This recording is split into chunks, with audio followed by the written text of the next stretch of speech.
Okay, moving on to receipt of petitions and or correspondence from the public. Mr. Perry, do we have anyone signed up? We have none, Mr. Mayor. Okay.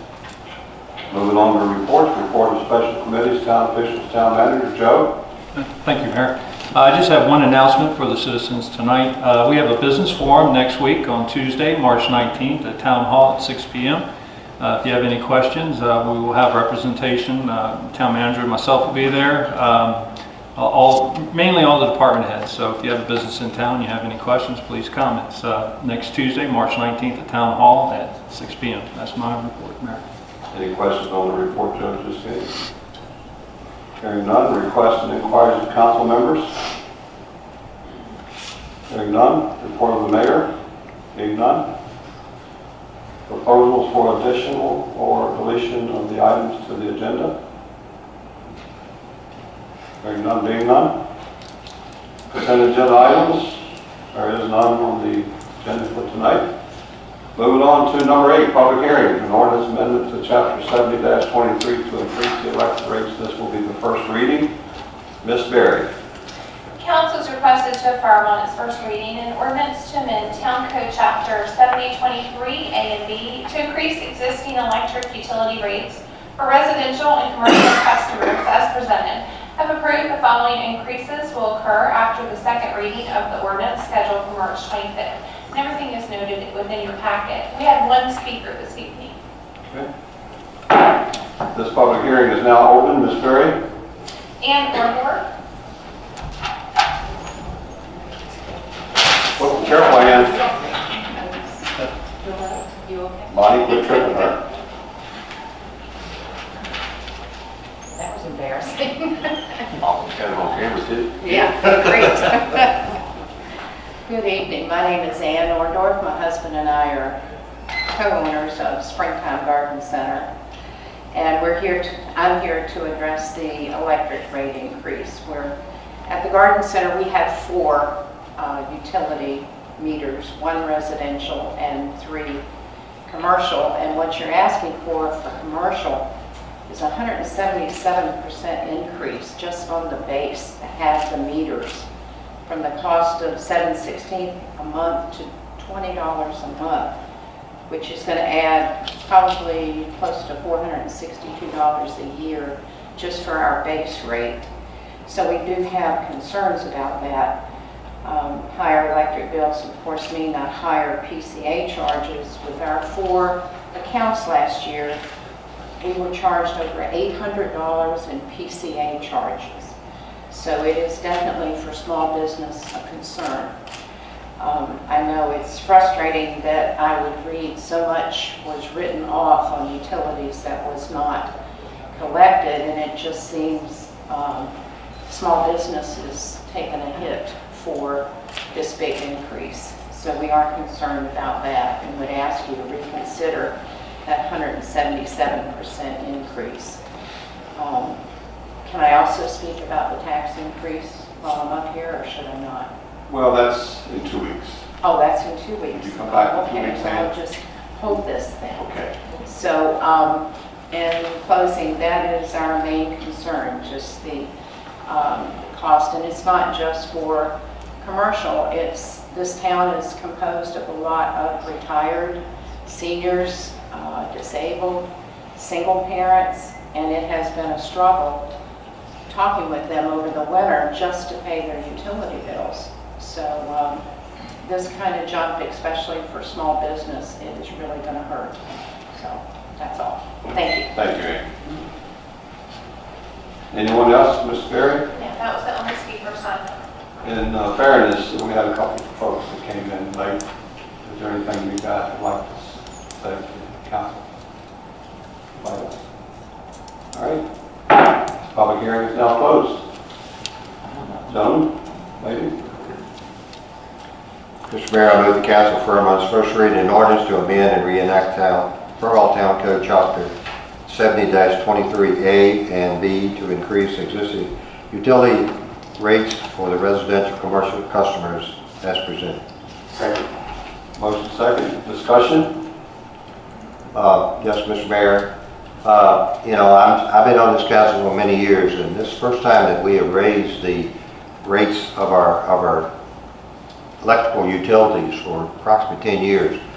And I think that's incredible for our staff and people that are working in the town of Front Royal. But you know, it's like everything else, it comes a time that we have to keep up with what we spend, and right now the PCA is really a problem that we have, and that's a prior adjustment. We see on your bills, and we've got to make ways to pay that. We just take the amount that we get and split it equally with all the customers, whether you're commercial or residential.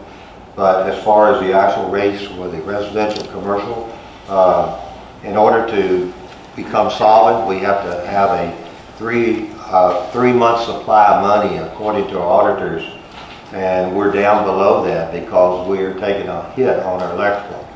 And so in order to do that, we have to raise our rates to a point where we can get back to the 3-month amount of money that we need in our budget in order to cover that charge. And so that's the only reason that we are raising the rates. We're not profitable. The money that we do receive, it goes back into our system. And so being non-profitable, we're not making any money other than the money that we use to keep on hand for emergencies and things of that nature. So it just comes a time that we have to keep up with our demands, and right now this happens to be that time of the year. Thank you. Anyone else? Hearing none, Ms. Berry? Councilman Gillespie? Yes. Councilman Holloway? No. Vice Mayor Seeloff? Yes. Councilman T-Wall? Yes. And Councilman Thompson? Yes. Thank you. All right, moving along to council approval for the Virginia Commission of the Arts Creative Partnership Grant application. Ms. Berry.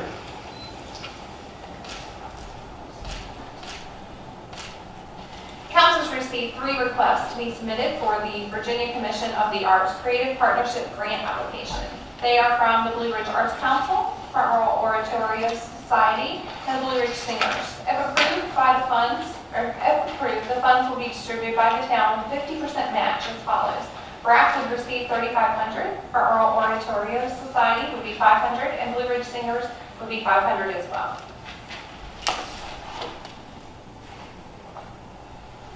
I have a motion. Mr. Mayor, I move that council authorize the submission of an application for the Virginia Commission of the Arts Creative Partnership Grant in the amount of $4,500, of which, if approved, shall be distributed with a 50% match from the town as follows. The Blue Ridge Arts Council will receive $7,000, the Front Royal Oratorio Society $1,000, and the Blue Ridge Singers will receive $1,000. Second. Motion second. Any discussion among council? Hearing none, Ms. Berry, roll call. Councilman Gillespie? Yes. Councilman Holloway? Yes. Vice Mayor Seeloff? Yes. Councilman T-Wall? Yes. And Councilman Thompson? Yes. Thank you. All right, moving on to council approval, resolution for bad debt policy, rescind formal resolution, and write off bad debt. Ms. Berry.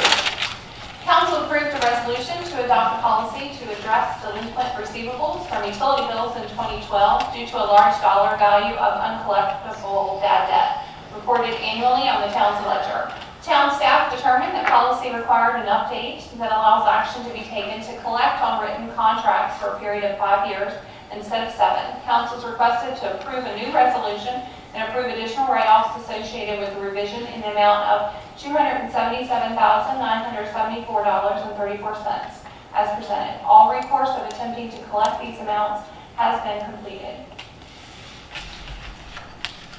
Mr. Mayor, I move the council approve a resolution for the town's bad debt write-off policy and rescind the 2012 resolution pertaining to the same. I further move that council approve additional write-offs in the amount of $277,974.34 as presented. Second. Motion second. Any discussion? Yes, Mr. Mayor. Most of you people, I don't know if you're aware that, we're in a business, and some people pay, some don't pay. We have a lot of renters, no offense to renters, but we find a lot of them that comes in, they sign up, they leave, and we cannot find where they live, We cannot find any information in regards to them. We keep a pretty close control on people that move back and forth into Front Royal. And when we do come back, we can at that time collect some of the bills. But at this point now, we thought we had a 7-year window. We found out under the state law we only have a 5-year window. So that's why we're coming back now with the additional $277,000 that we didn't do in previous years prior to that reasoning because of the 7 over the 5. But we try to collect the money any way we can. We get state income taxes from the state. If you get a refund and you're on that list, we get the check. And so we try to do the best we can to collect the money, but before you realize it, the bill, some of them is as long as maybe 45 or 60 days or longer, and that can run up to quite a bit of money. And so when they leave and we can't find where they live, then sometimes we have to take the blunt of it, and that's what we're doing tonight, is taking the blunt of this and writing them off because it's after the 5-year period. And that takes care of those 2 extra years that we thought we had a window, but we don't under the state law. Anyone else? Yes. Sorry. Councilwoman Thompson? I would like to point out that the staff actually does an amazing job at collecting debts. The amount that you're seeing there represents 0.5%, meaning they're collecting on 99.5% of the accounts, which is huge. So I don't want anybody to think that there's a mass of people who just aren't paying their bills. This represents 0.5% of total. That's it. Thank you. Yes, Mr. Mayor. The point I'd like to make is that not only are we looking off this 5-year write-off, when I joined council, we wrote off quite a few number of years, and that troubled me at that point. Recently, I made proposals to change the bad debt procedure, and that's under study now by our legal department. There are some significant issues that need to be changed in the policy. The policy is written in 2012, and that's where this comes in, this last 5 years, when we found out the state of Virginia only requires 5 years. You get 5 years to collect it, and that's where we're at tonight. I don't like write-offs without a proper collection process. So we are revising the collection process to even go after that 5% that we have not collected. So I want everybody to know that. Anyone else? Yes, Mr. Mayor. Oh, sorry. I was just going to say that also a lot of these, as we say, were renters, and a lot of these bills under $1,000. These people move out, move away, and we don't have any way to get a hold or find out where they live at to garnish wages. And by the time we do put the time and effort into try to garnish wages, it's costing us more than it would be to just write that off. But staff is working on a solution, and I think we're pretty close to taking care of all that. So, thank you. Anyone else? Ms. Berry, roll call. Councilman Gillespie? Yes. Councilman Holloway? Yes. Vice Mayor Seelock? Yes. Councilman Tebow? Yes. And Councilman Thompson? Yes. Thank you.